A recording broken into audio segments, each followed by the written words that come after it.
আপনাদেরকে আরো বলতে চাই, আপনারা খেয়াল করলে দেখবেন সামাজিক যোগাযোগ মাধ্যম থেকে শরীফ ওসমান হাদিকে গায়েব করে দিচ্ছে। শরীফ ওসমান হাদিকে গায়েব করেছে কেন জানেন? কারণ আমার ভাই বলছিল,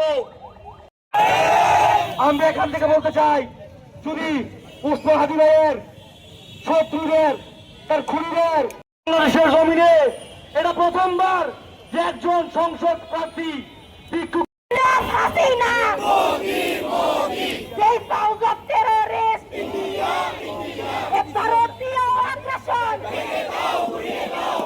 লীগের আগ্রাসন ভারতীয় আগ্রাসন ভেঙে দাও ঘুরিয়ে দাও নারায়ণ তাকবীর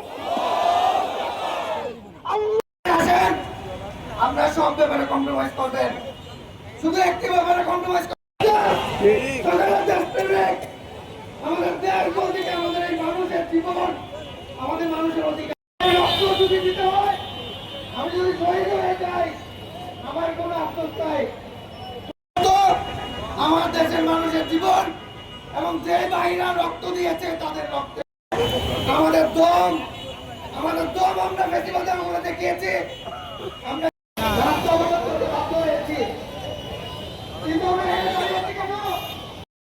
কুমিল্লা মহানগরের কনভেনার ডাক্তার মোহাম্মদ আন্দোলনের বিনিময়ে যে সরকার, সেই সরকার আমার পাশে একজন সংসদ সদস্য প্রার্থী এখন আছেন। আপনারা জানেন আমার ভাই শরীফ ওসমান হাদির কথা আমরা বলেছি, সেই নতুন রাজনৈতিক বন্দোবস্তের প্রবর্তক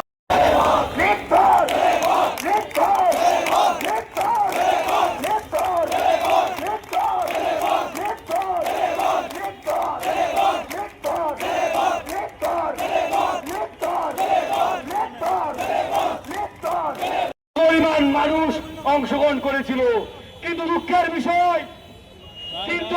বিষয় সংসদে না তো যাস কিংবা না যাস, তোদের মুখে এক কামড়া দুইটা ইনশাআল্লাহ। বাচ্চারা আমাদেরকে বলে আমরা নাকি গিনিপিগ।